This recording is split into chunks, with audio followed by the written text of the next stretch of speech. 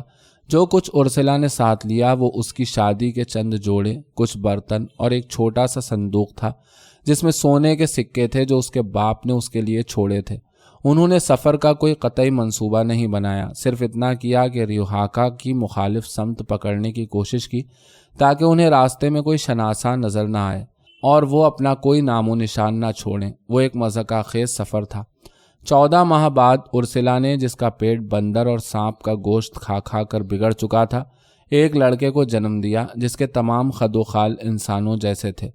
Ursula نے نصف سفر جھولے میں لیٹے لیٹے طے کیا جسے 2 مرد اپنے کاندھوں پر اٹھائے چلتے تھے، کیونکہ ورم سے اس کی ٹانگیں بدحیت ہو گئی تھیں اور ان میں بلبلوں کی مانند نیلی رگیں ابھر آئی تھیں، گو کہ ان کے دھسے ہوئے پیٹ اور ویران آنکھیں دیکھ کر ترس آتا تھا۔ بچوں نے والدین کی بنسبت سفر کو بہتر طور پر سہا تھا۔ زیادہ تر وقت انہوں نے سفر سے مزہ ہی اٹھایا تھا۔ ایک صبح تقریباً 2 سال کے طویل سفر کے بعد پہاڑی سلسلے کے مغربی دامن کو دیکھنے والے وہ پہلے انسان تھے۔ بادلوں میں ڈھکی چوٹی سے انہیں دنیا کے دوسری طرف عظیم دلدل کی آبی وسعت پھیلی نظر آئی، لیکن انہیں سمندر کبھی نہ ملا۔ اس دلدلی علاقے میں کئی ماہ بھٹکنے کے بعد ان آخری مقامی انڈین لوگوں کو بہت پیچھے چھوڑ کر جو انہیں راستے میں نظر آئے، ایک رات انہوں نے ایک پتھریلے دریا کے کنارے پڑاؤ ڈالا جس کا پانی شیشے کے جمے ہوئے دھارے کی طرح تھا۔ برسوں بعد دوسری خانہ جنگی کے دوران کرنل اوریلیانو بوئندیا نے اسی راستے سے گزرنے کی کوشش کی تھی تاکہ ریوہاکا پر اچانک حملہ کر کے قبضہ جما سکے، اور 6 دن بعد وہ سمجھ گیا تھا کہ یہ پاگل پن ہے۔ بہرحال اس رات جب انہوں نے دریا کے کنارے خیمے گاڑے، اس کے باپ کے ساتھیوں کے چہروں پر ایسے تاثرات تھے گویا ان کا جہاز تباہ ہو چکا ہو اور اب واپسی کی کوئی راہ نہ ہو، لیکن ان کی تعداد میں سفر کے آغاز سے اب تک اضافہ ہو چکا تھا اور وہ طویل عمر پا کر مرنے کے لیے تیار تھے۔ اس رات ہوزے آرکادیو بوئندیا نے خواب میں دیکھا کہ اس جگہ ایک آباد اور پرصدا شہر کھڑا ہے جس کے گھروں کی دیواریں آئینے کی ہیں۔ اس نے لوگوں سے پوچھا یہ کون سا شہر ہے، اور انہوں نے جواب میں ایک ایسا نام لیا جو اس نے پہلے کبھی نہ سنا تھا، جس کے کوئی معنی نہ تھے، لیکن اس نام نے ہوزے آرکادیو بوئندیا کے خواب میں ایک ماورائے طبیعی بازگشت پیدا کر دی، ماکوندو۔ دوسرے دن اس نے اپنے ساتھیوں کو قائل کر لیا کہ وہ سمندر کبھی نہ تلاش کر پائیں گے، اور ان سے دریا کے کنارے سب سے ٹھنڈے مقام پر زمین کو درختوں سے صاف کرنے کو کہا، اور وہاں انہوں نے گاؤں کی بنیاد ڈالی۔ ہوزے آرکادیو بوئندیا کو خواب میں آئینے کی دیواروں والے گھروں کا مطلب اس وقت تک سمجھ میں نہ آیا جب تک اس نے زندگی میں برف نہ دیکھی۔ برف دیکھ کر اس نے سوچا کہ وہ خواب کے عمیق معنی کو پا گیا ہے۔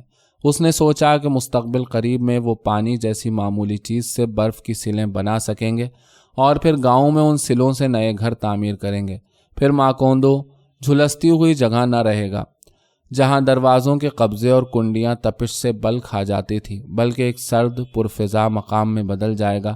اگر وہ برف کا کارخانہ بنانے میں ثابت قدم نہ رہ سکا تو اس کی وجہ یہ تھی کہ وہ ان دنوں اپنے بیٹوں کی تعلیم کے سلسلے میں بے حد پرجوش تھا، خاص طور پر اوریلیانو کی تعلیم کے سلسلے میں جس نے شروع ہی سے کیمیا گری کی طرف وجدان ظاہر کیا تھا۔ تجربہ گاہ پر جمی گرد صاف کی گئی، ملکیادیس کی دستاویزات کو سنجیدگی کے ساتھ اس کے انوکھے پن کی تعریف و توصیف کیے بغیر از سر نو پڑھا گیا، اور کئی پرتحمل اور طویل نشستوں میں انہوں نے ارسلا کے سونے کو اس ملغوبے سے علیحدہ کرنے کی کوشش کی جو کڑھائی کے پیندے سے چپک گیا تھا۔ چھوٹے ہوزے آرکادیو نے اس عمل میں برائے نام ہی حصہ لیا۔ جس عرصے میں اس کا باپ دل و جان کے ساتھ پانی کی نلکیوں میں الجھا رہا، وہ سرکش پہلوٹا جو ہمیشہ اپنی عمر سے بڑا نظر آتا، ایک لہیم شہیم نو بالغ میں تبدیل ہو چکا تھا۔ اس کی آواز بدل گئی تھی، اس کے بالائی لب کے اوپر ابتدائی رویدگی نمودار ہو چلی تھی۔ ایک رات جب ارسلا اس کے کمرے میں داخل ہوئی تو وہ بستر میں لیٹنے سے پہلے کپڑے اتار رہا تھا۔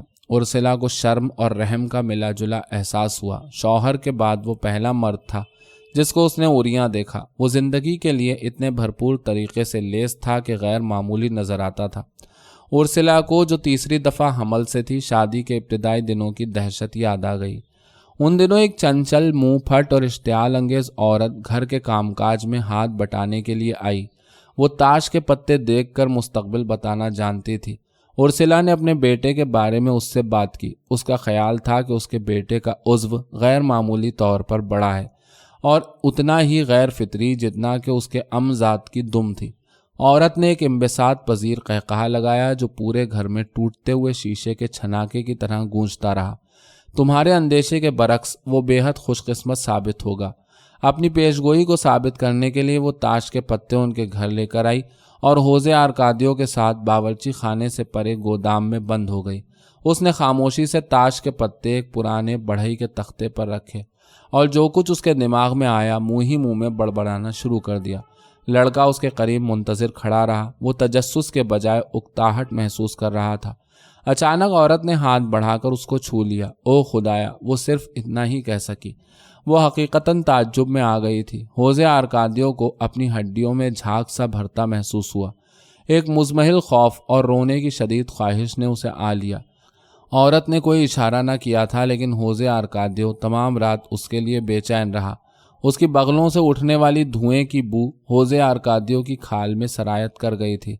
وہ چاہتا تھا تمام وقت اس عورت کے ساتھ رہے۔ وہ چاہتا تھا کہ وہ اس کی ماں ہوتی اور وہ دونوں گودام سے کبھی نہ نکلتے، اور وہ کہتی اوہ خدایا! ایک دن ہوزے آرکادیو سے برداشت نہ ہو سکا اور وہ اس کو تلاش کرتا ہوا اس کے گھر تک جا پہنچا۔ وہ جھجکتا ہوا اندر داخل ہوا اور بیٹھک میں بے خود سا منہ سے ایک لفظ نکالے بغیر بیٹھا رہا۔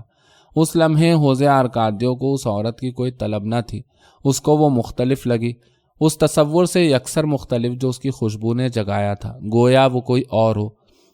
اس نے کافی پی اور پژمردگی کے عالم میں باہر نکل آیا۔ اس رات نیند نہ آنے کے مہیب لمحے میں ہوزے آرکادیو نے ایک وحشیانہ اضطراب کے ساتھ اس کی آرزو کی، لیکن اس دفعہ اسے اس عورت کی طلب نہ ہوئی جیسے وہ اس دن گودام میں تھی، بلکہ اس عورت کی جیسا اسے ہوزے آرکادیو نے اس سہ پہر پایا تھا۔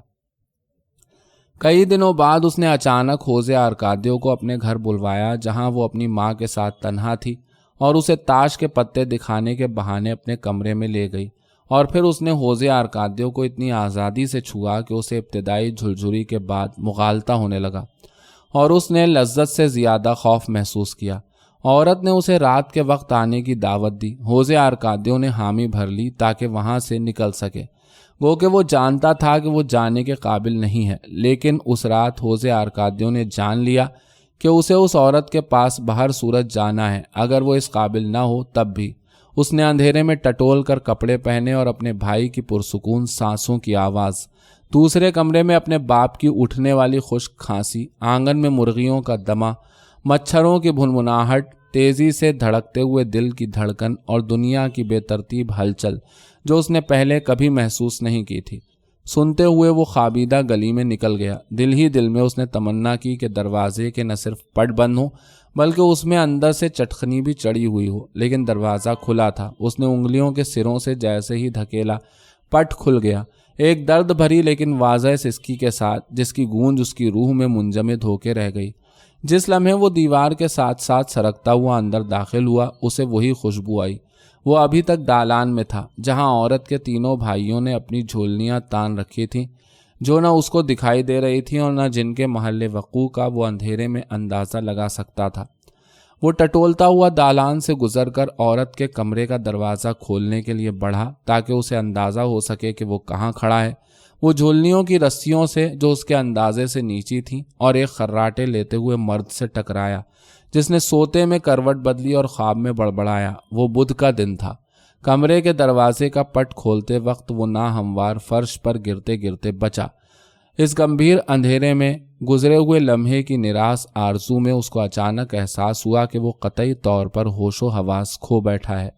اس تنگ سے کمرے میں اس کی ماں، اس کی دوسری بیٹی، اپنے بچوں اور شوہر کے ساتھ، اور وہ عورت جو شاید وہاں تھی ہی نہیں، سو رہی تھی۔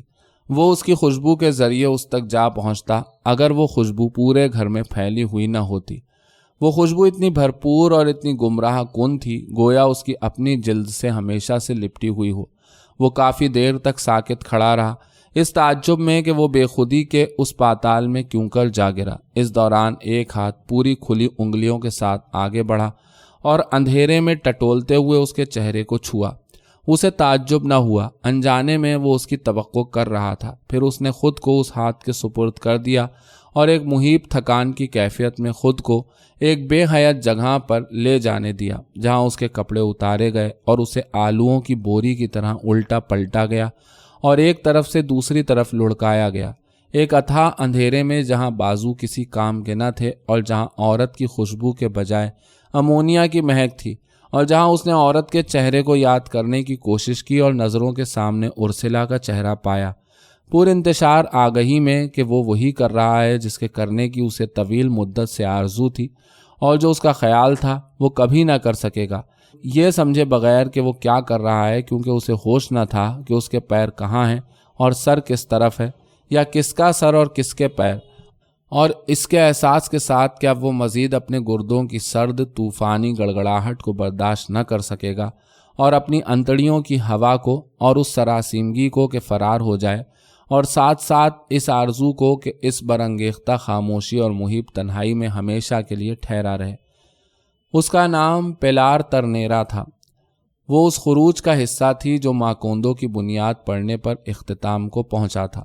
گھر والے گھسیٹ کر اسے اپنے ساتھ لائے تھے تاکہ اسے ہمیشہ کے لیے اس شخص سے جدا کر سکے جس نے اس کے ساتھ اس وقت دست درازی کی تھی جب وہ 14 سال کی تھی، اور اس سے محبت کرتا رہا یہاں تک کہ وہ 22 برس کی ہو گئی۔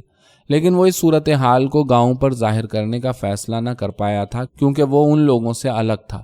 اس نے دنیا کے آخری کونے تک پیلار ترنیرا کا پیچھا کرنے کا وعدہ کیا تھا، لیکن اپنے معاملات کو سلجھانے کے بعد، اور وہ اس کے انتظار سے تھک چکی تھی، وہ ان تمام لمبے یا پستہ قد، گورے یا کالے مردوں پر اس کا گمان کرتی رہی جو اس کے تاش کے پتوں کے خوش آئند وعدوں کے مطابق سمندر یا خشکی کے راستے 3 دن 3 ماہ یا 3 سال کے اندر اندر آنے والے تھے۔ انتظار میں وہ اپنی رانوں کی مضبوطی، اپنے سینوں کی اٹھان اور اپنی نرم خوئی کھو بیٹھی تھی۔ اس نے صرف اپنے دل کا پاگل پن برقرار رکھا تھا۔ اس انوکھے کھلونے نے ہوزے آرکادیو کو پاگل کر دیا۔ وہ ہر رات اس کے کمرے کی بھول بھلائیوں سے گزر کر اس تک پہنچتا۔ ایک رات اس نے دروازہ بند پایا اور کئی دفعہ دستک دی، یہ سوچ کر کہ جب وہ پہلی دفعہ دروازہ کھٹکھٹانے کی ہمت کر چکا ہے تو اسے آخری لمحے تک دستک دینی ہوگی، یہاں تک کہ ایک ختم نہ ہونے والے انتظار کے بعد پیلار ترنیرا نے اٹھ کر دروازہ کھول دیا۔ وہ دن بھر لیٹا، جاگتی آنکھوں سے خواب دیکھتے ہوئے چپکے چپکے گزشتہ رات کی یادوں کا مزہ لیتا، لیکن جب وہ گھر آتی شادماں لا تعلق باتونی تو ہوزے آرکادیو کو اپنی گھبراہٹ چھپانے کی چنداں ضرورت نہ پڑتی، کیونکہ اس عورت کا جس کے گونجدار قہقہے فاختاؤں کو خوفزدہ کر دیا کرتے، اس انجانی قوت سے کوئی واسطہ نہ تھا جس نے ہوزے آرکادیو کو اپنی روح میں سانس لینا اور اپنے دل کی دھڑکن پر قابو پانا سکھایا تھا، اور اسے یہ بات سمجھنے کا موقع دیا تھا کہ مردوں کو موت سے کیوں خوف آتا ہے۔ ہوزے آرکادیو اپنے آپ میں اتنا مگن تھا کہ جب اس کے باپ اور بھائی نے مژدہ سنایا کہ وہ دھاتوں کے اس ملغوبے کو توڑنے اور ارسلا کا سونا الگ کرنے میں کامیاب ہو گئے ہیں، تو وہ سمجھ نہ پایا کہ گھر والے آخر اتنا کیوں خوش ہو رہے ہیں۔ وہ در حقیقت کئی دنوں کی پیچیدہ اور انتھک محنت کی وجہ سے کامیاب ہوئے تھے۔ ارسلا خوش تھی، یہاں تک کہ اس نے علم کیمیا گری کی ایجاد کے لیے خدا کا شکر ادا کیا، جبکہ گاؤں کے لوگوں نے تجربہ گاہ پر یلغار کر دی اور گھر والوں نے بسکٹوں پر امرود کی جیلی لگا کر ان کی خاطر تواضع کر کے اس شاندار کامیابی کا جشن منایا، اور ہوزے آرکادیو بوئندیا نے الگ کیا ہوا سونا لوگوں کو اس طرح دکھایا گویا وہ اس نے ایجاد کیا ہو۔ سب کو دکھانے کے بعد وہ اپنے بڑے بیٹے کے پاس گیا جو گزشتہ چند دنوں سے تجربہ گاہ میں شاذ و نادر ہی نمودار ہوا تھا۔ ہوزے آرکادیو بوئندیا نے پیلی خشک ڈھیری بیٹے کی آنکھوں کے سامنے لا کر پوچھا، تمہیں یہ کیا نظر آتا ہے؟ ہوزے آرکادیو سچائی سے بولا، کتے کا پاخانہ۔ ہوزے آرکادیو بوئندیا نے اس کو ایسا تماچا رسید کیا کہ اس کے منہ سے خون اور آنکھوں سے آنسو نکل آئے۔ اس رات پیلار ترنیرا نے اندھیرے میں روئی کے پھائے اور بوتل ٹٹول ٹٹول کر ہوزے آرکادیو کے سوجے ہوئے منہ کی گاؤ چشم سے سکائی کی، اور ساتھ ساتھ وہ سب کچھ کیا جو وہ کرنا چاہتی تھی۔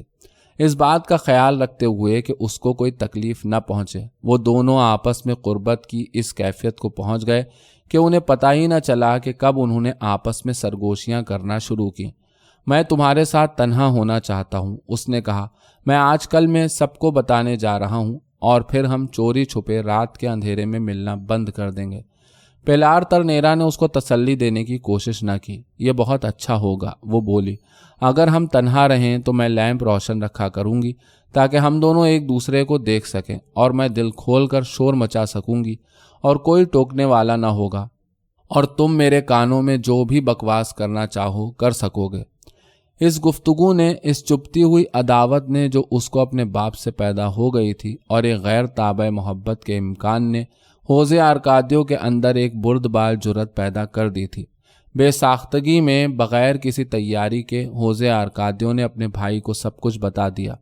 شروع میں چھوٹا اوریلیانو صرف خطرے کو سمجھ سکا، خطرے کے بے پناہ امکان کو جو اس کے بھائی کے کارنامے سے نتھی تھا، اور وہ اس شے کے طلسم کو سمجھ نہ پایا۔ رفتہ رفتہ فکر نے اسے آ جکڑا۔ خطروں کی تفصیلات کے بارے میں سوچ کر، اپنے بھائی کی اذیتوں اور لذتوں کا گمان کر کے، اس کو بیک وقت خوف اور مسرت ہوئی۔ وہ اس کے انتظار میں صبح تک آنکھیں کھولے بستر میں پڑا رہتا، اس تنہا بستر میں جس کے نیچے لگتا تھا کوئلے دہک رہے ہیں، اور پھر وہ لیٹے باتیں کیا کرتے یہاں تک کہ بستر سے اٹھنے کا وقت آ جاتا۔ لہٰذا جلد ہی دونوں لڑکے دن میں غنودگی کا شکار رہنے لگے۔ ان کو کیمیا گری اور باپ کی علم و دانش سے کوئی دلچسپی نہ رہی، اور دونوں نے تنہائی میں پناہ ڈھونڈی۔ یہ بچے پاگل ہو گئے ہیں، ارسلا نے کہا۔ یقیناً ان کے پیٹ میں کیڑے ہیں۔ اس نے ایک بد ذائقہ، کڑوا، کسیلا مشروب، پیٹ کے کیڑے نکالنے والی جڑی بوٹی کو کچل کر بنایا، جسے ان دونوں نے غیر متوقع آمادگی کے ساتھ پی لیا، اور وہ دونوں ایک ساتھ دن میں 11 دفعہ پاخانے گئے اور سرخ رنگ کے کچھ کیڑے خارج کیے جو انہوں نے مسرت کے ساتھ سب کو دکھائے، تاکہ اس طرح وہ ارسلا کو اپنی لا تعلقی اور غنودگی کی اصل وجہ کی جانب سے فریب میں مبتلا رکھ سکیں۔ چھوٹے اوریلیانو کو نہ صرف اب سب کچھ سمجھ میں آنے لگا تھا، بلکہ وہ اپنے بھائی کے تجربات کو اپنا سمجھ کر تصور ہی تصور میں ان تمام کیفیات سے گزرنے لگا، کیونکہ ایک موقع پر جب ہوزے آرکادیو تفصیل کے ساتھ محبت کی ترکیبیں اسے سمجھا رہا تھا، اوریلیانو نے بات روک کر پوچھا، کیسا محسوس ہوتا ہے؟ ہوزے آرکادیو نے فوراً جواب دیا، یہ زلزلے کی طرح ہوتا ہے۔ جنوری کی ایک جمعرات کو 2 بجے رات امارانتا پیدا ہوئی۔ پیشتر اس کے لوگ کمرے میں داخل ہوتے، ارسلا نے اچھی طرح اس کا معائنہ کیا۔ وہ ہلکی پھلکی ریگے ماہی کی طرح تھی، لیکن اس کے تمام اعضاء انسانی تھے۔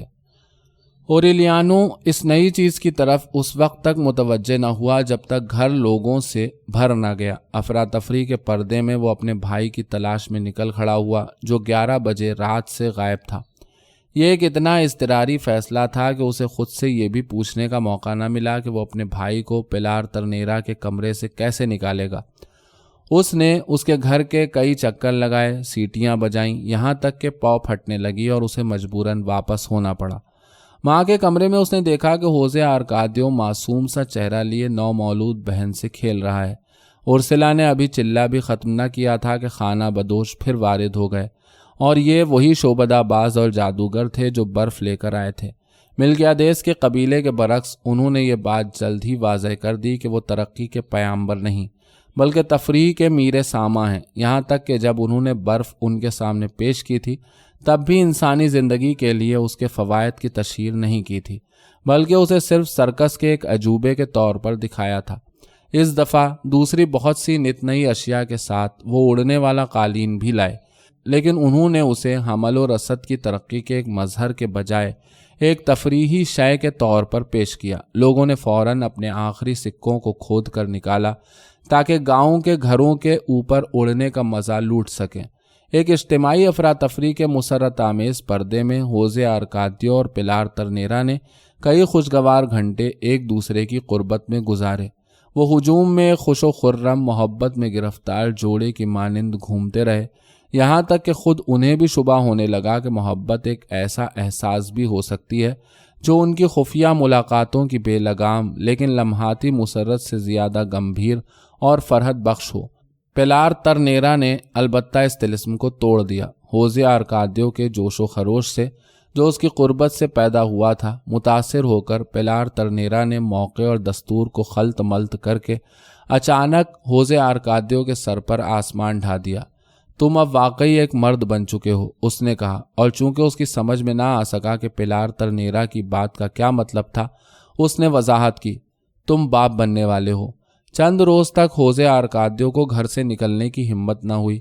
باورچی خانے میں پیلار ترنیرا کے گونجتے ہوئے قہقہے سن کر وہ بھاگ کر تجربہ گاہ میں پناہ لیتا، جہاں ارسلا کی رضامندی سے کیمیا گری کے آلات میں پھر سے جان پڑ گئی تھی۔ ہوزے آرکادیو بوئندیا نے اپنے گمراہ بیٹے کو مسرت کے ساتھ تجربہ گاہ میں خوش آمدید کہا اور اسے پارس پتھر کی تلاش سے روشناس کرایا جو اس نے آخرکار شروع کر دی تھی۔ ایک سپہر لڑکے تجربہ گاہ کی کھڑکی کے قریب سے تیزی سے اڑتے ہوئے قالین کو دیکھ کر، جس پر خانہ بدوش اور گاؤں کے بچے بیٹھے ہاتھ ہلا رہے تھے، جوش میں آ گئے، لیکن ہوزے آرکادیو بوئندیا نے نظر اٹھا کے بھی نہ دیکھا۔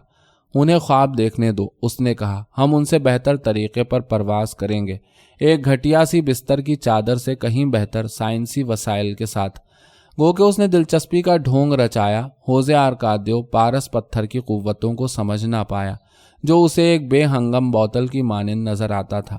وہ اپنی فکروں سے آزاد ہونے میں کامیاب نہ ہو سکا تھا، اس کی بھوک اڑ چکی تھی اور آنکھوں سے نیند غائب تھی۔ وہ بد مزاجی کا شکار ہو گیا، بالکل اسی طرح جس طرح اس کا باپ اپنے تجربات کی ناکامی پر ہو جایا کرتا تھا، اور اس کی بے چینی اتنی بڑھ گئی کہ ہوزے آرکادیو بوئندیا نے اس کو تجربہ گاہ کی ذمہ داریوں سے سبکدوش کر دیا، یہ سوچ کر کہ غالباً وہ کیمیا گری کو دل پر لے گیا ہے۔ اوریلیانو البتہ سمجھ چکا تھا کہ اس کے بھائی کی پریشانی کا سبب پارس پتھر کی تلاش نہیں، لیکن وہ اس کا اعتماد حاصل نہ کر سکا۔ ہوزے آرکادیو اپنی پرانی بے ساختگی کھو بیٹھا تھا۔ وہ ایک رازدار اور بے تکلف شخص سے اپنی ذات میں سمٹے ہوئے بداندیش انسان میں بدل گیا تھا۔ دنیا سے تلخ کینہ لیے تنہائی کی تلاش میں ایک رات وہ حسب معمول گھر سے نکلا، لیکن پیلار ترنیرا کے گھر نہ گیا بلکہ میلے کی گہما گہمی میں جا کر گم ہو گیا۔ سب تماشوں کو بغیر کسی دلچسپی کے دیکھنے کے بعد اس کو ایک ایسی شے نظر آئی جو اس میلے کا حصہ نہ لگتی تھی۔ وہ ایک بے حد نوخیز خانہ بدوش لڑکی تھی، تقریباً ایک بچی جو منکوں موتیوں کے بوجھ تلے جھکی جاتی تھی، اور اس سے زیادہ حسین لڑکی ہوزے آرکادیو نے آج تک نہ دیکھی تھی۔ وہ اس مجمع میں کھڑی تھی جو والدین کی نافرمانی کرنے کے سبب ایک شخص کے سانپ کے قالب میں ڈھل جانے کا مغموم تماشا دیکھ رہا تھا۔ ہوزے آرکادیو نے تماشے پر کوئی توجہ نہ دی۔ جب سانپ نما آدمی سے تکلیف دہ پوچھ گچھ ہو رہی تھی، وہ مجمع کو چیرتا پہلی قطار تک جا پہنچا جہاں وہ لڑکی کھڑی تھی، اور اس کے پیچھے جا کر رک گیا۔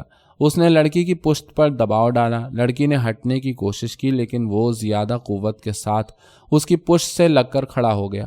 تب لڑکی نے اسے محسوس کیا۔ وہ ساکت کھڑی رہی، تعجب اور خوف سے لرزاں، اس کو اس لمس کا یقین نہیں آ رہا تھا، اور آخر اس نے ایک لرزتی مسکراہٹ کے ساتھ پیچھے مڑ کر ہوزے آرکادیو کو دیکھا۔ اس لمحے دو خانہ بدوشوں نے سانپ نما آدمی کو پنجرے میں ڈالا اور خیمے کے اندر لے گئے۔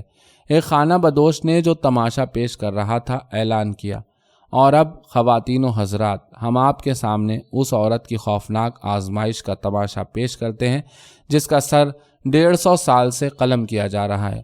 یہ سزا اسے اس بات کی مل رہی ہے کہ اس نے وہ دیکھ لیا جو اسے نہیں دیکھنا چاہیے تھا۔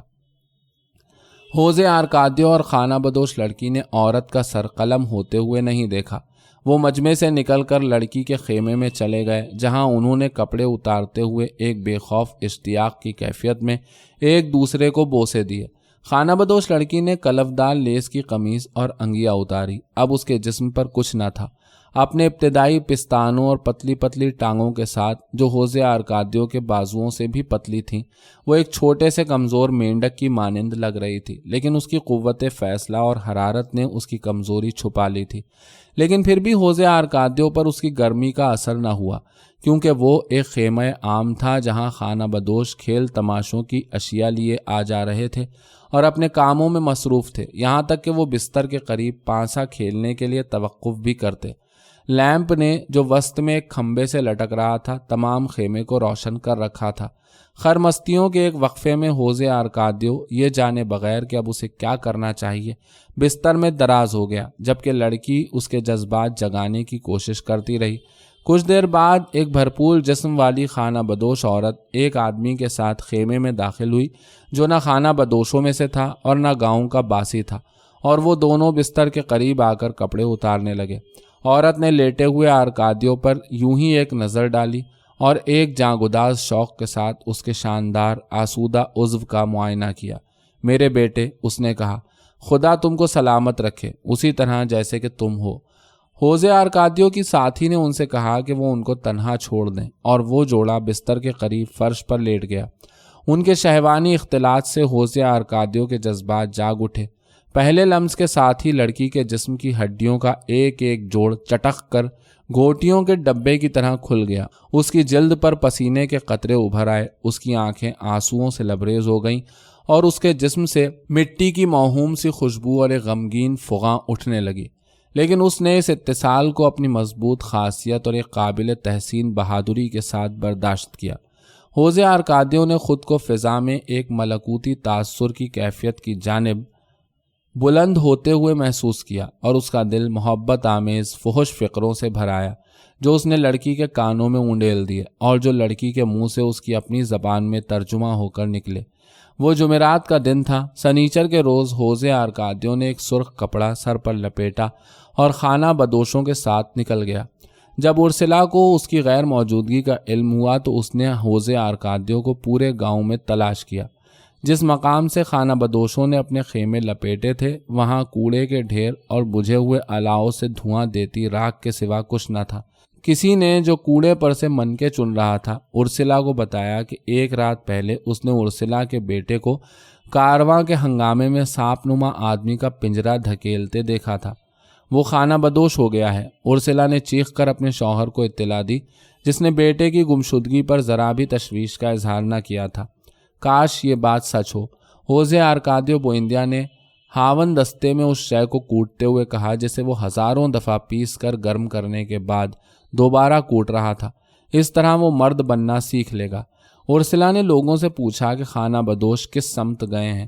وہ اس راستے پر پوچھتے پوچھتے آگے نکلتی چلی گئی، اس خیال میں کہ خانہ بدوشوں کو جا پکڑے گی۔ وہ گاؤں سے دور ہوتی گئی، یہاں تک کہ اس نے اتنی مسافت طے کر لی کہ واپس پلٹنے کا خیال ہی نہ رہا۔ ہوزے آرکادیو بوئندیا کو رات کے 8 بجے اس وقت اپنی بیوی کے لاپتہ ہو جانے کا علم ہوا جب وہ اس ملغوبے کو گوبر کی کیاری میں گرم ہونے کے لیے رکھ کر ننھی امارانتا کے رونے کی آواز سن کر یہ دیکھنے کے لیے اندر گیا کہ بچی کو کیا ہوا ہے۔ چند گھنٹوں کے اندر اندر اس نے ساز و سامان سے لیس لوگوں کا ایک گروہ اکٹھا کر لیا اور امارانتا کو ایک عورت کے حوالے کر کے، جس نے اس کو دودھ پلانے کی ذمہ داری لی، ارسلا کی تلاش میں اندیکھی راہوں پر نکل کھڑا ہوا۔ اوریلیانو ان کے ساتھ تھا۔ چند مقامی مچھیروں نے، جن کی زبان وہ نہ سمجھ سکے، اشاروں کی مدد سے بتایا کہ انہوں نے اس راستے سے کسی کو گزرتے ہوئے نہیں دیکھا۔ 3 دن کی ناکام تلاش کے بعد وہ گاؤں لوٹ آئے۔ ہوزے آرکادیو بوئندیا کئی ہفتے پریشانی کے عالم میں رہا۔ اس نے ننھی امارانتا کا ماں کی طرح خیال رکھا۔ وہ اس کو نہلاتا، کپڑے بدلاتا، دن میں 4 دفعہ عورت کے گھر دودھ پلوانے لے جاتا، یہاں تک کہ رات کو اسے لوریاں بھی دیتا جو ارسلا کو کبھی سنانی نہ آئی تھیں۔ ایک دن پلار ترنیرا نے گھر کا کام کاج اپنے ذمہ لینے کی پیشکش کی۔ اوریلیانو کو، جس کی پراسرار حس اس افتاد کے بعد اور تیز ہو گئی تھی، پلار ترنیرا کو آتے دیکھ کر ایک الہام سا ہوا۔ اس کو یقین ہو گیا کہ پلار ترنیرا کسی ناقابل بیان طریقے سے اس کے بھائی کے فرار اور اس کی ماں کی گمشدگی کی ذمہ دار ہے، اور اس نے پلار ترنیرا کو ایک خاموش اور کٹھور عداوت کے ساتھ اس طرح دیکھا کہ وہ اس گھر میں پھر کبھی داخل نہ ہوئی۔ وقت نے سب کچھ معمول کے مطابق کر دیا۔ ہوزے آرکادیو بوئندیا اور اس کے بیٹے کو اس بات کا احساس بھی نہ ہوا کہ کب وہ تجربہ گاہ میں واپس لوٹے۔ گرد و غبار صاف کیا، پانی کی نلکیاں سلگائیں اور دوبارہ دھات کے اس ملغوبے کو گوبر سے نکالا جہاں وہ مہینوں سے پڑا سو رہا تھا۔ اس چھوٹے سے کمرے میں جس کی فضا پارے کے بخارات کی موجودگی سے لطیف ہو گئی تھی، ننھی امارانتا بید کی ٹوکری میں لیٹی تجسس سے اپنے باپ اور بھائی کو تجربوں میں ڈوبا ہوا دیکھا کرتی۔ ارسلا کے جانے کے چند ماہ کے بعد ایک خاص موقع پر عجیب و غریب واقعات رونما ہونے لگے۔ ایک خالی فلاسک جو الماری میں مدتوں سے رکھا ہوا تھا اتنا بھاری ہو گیا کہ اسے ہلانا مشکل ہو گیا۔ برتن میں رکھا پانی بغیر آگ پر چڑھے ابلنے لگتا، یہاں تک کہ بخارات بن کر اڑ جاتا۔ ہوزے آرکادیو بوئندیا اور اس کے بیٹے نے یہ عجیب و غریب کرشمے حیرانی اور اضطراب کے ساتھ دیکھے۔ ایک دن امارانتا کی ٹوکری نے خود بخود ہلنا شروع کر دیا اور کمرے میں گردش کرنے لگی، اور اوریلیانو نے پریشانی کے عالم میں اسے روکنے کی کوشش کی، لیکن اس کا باپ اس واقعے سے خائف نہ ہوا۔ اس نے ٹوکری کو اس کی جگہ پر رکھ کر میز کے پائے سے باندھ دیا، اس یقین کے ساتھ کہ جس واقعے کا اسے مدتوں سے انتظار تھا وہ رونما ہونے والا ہے۔ یہی وہ موقع تھا جب اوریلیانو نے اپنے باپ کو کہتے سنا، اگر تمہیں خدا کا خوف نہیں تو دھاتوں کے ذریعے اس سے ڈرو۔ ارسلا تقریباً 5 ماہ بعد اچانک واپس آ گئی۔ وہ حشاش بشاش تجدید شباب کے ساتھ خوشی میں مست اور نئے کپڑوں میں ملبوس لوٹی، جن کی وضاقتہ گاؤں میں پہلے کسی نے نہ دیکھی تھی۔ ارسلا کی واپسی کا ہوزے آرکادیو بوئندیا پر اتنا اثر ہوا کہ اس سے کھڑا نہ ہوا جاتا تھا۔ تو یہ بات تھی، وہ چلایا، مجھے معلوم تھا یہ ہونے والا ہے، اور اسے واقعی اس کا یقین تھا، کیونکہ اس طویل قید کے دوران جب وہ دھاتوں کے تجربات میں مصروف تھا، اس نے دل کی گہرائیوں سے تمنا کی تھی کہ وہ معجزہ جو ظہور میں آنے والا ہے، پارس پتھر کی دریافت، اس سانس کی آزادی جس سے خوابیدہ دھاتے جی اٹھے، یا وہ قوت جس سے گھر کے تالے اور چوکھٹیں سونے میں بدل جائیں، نہ ہو، بلکہ وہی ہو جو ہوا، ارسلا کی واپسی۔ لیکن ارسلا اس گرم جوشی میں شریک نہ ہوئی۔ اس نے ہوزے آرکادیو بوئندیا کو ایک روایتی بوسہ دیا، گویا وہ محض 1 گھنٹے بعد گھر لوٹی ہو، اور کہا، دروازے کے باہر تو دیکھنا۔ ہوزے آرکادیو بوئندیا نے جب باہر جا کر گلی میں مجمع کو دیکھا تو شش و پنج سے نکلنے میں اسے کافی وقت لگا۔ وہ خانہ بدوش نہ تھے، وہ انہی جیسے مرد اور عورتیں تھیں، سیدھے بالوں اور سانولی رنگت والے لوگ جو انہی کی زبان بولتے اور انہی تکلیفوں کا رونا روتے۔ ان کے ساتھ کھانے پینے کی اشیاء سے لدے خچر تھے اور بیل گاڑیاں جن پر گھریلو استعمال کے برتن لدے ہوئے تھے، سیدھی سادی دنیاوی اشیاء جنہیں روز مرہ کی دنیا کے خانچہ فروش بغیر کسی شور شرابے کے بیچ رہے تھے۔ وہ دلدلی علاقے کے اس پار سے آئے تھے جو صرف 2 دن کے فاصلے پر تھا، جہاں ایسے قصبے تھے جن میں سال کے ہر ماہ ڈاک پہنچا کرتی تھی اور جن کے باشندے عمدہ رہن سہن کے طور طریقوں سے واقف تھے۔ ارسلا کو خانہ بدوش تو نہ ملے تھے، لیکن اس نے وہ راستہ پا لیا تھا جو اس کا شوہر اپنی شاندار ایجادات کی بے نتیجہ جستجو کے دوران دریافت کرنے میں ناکام رہا تھا۔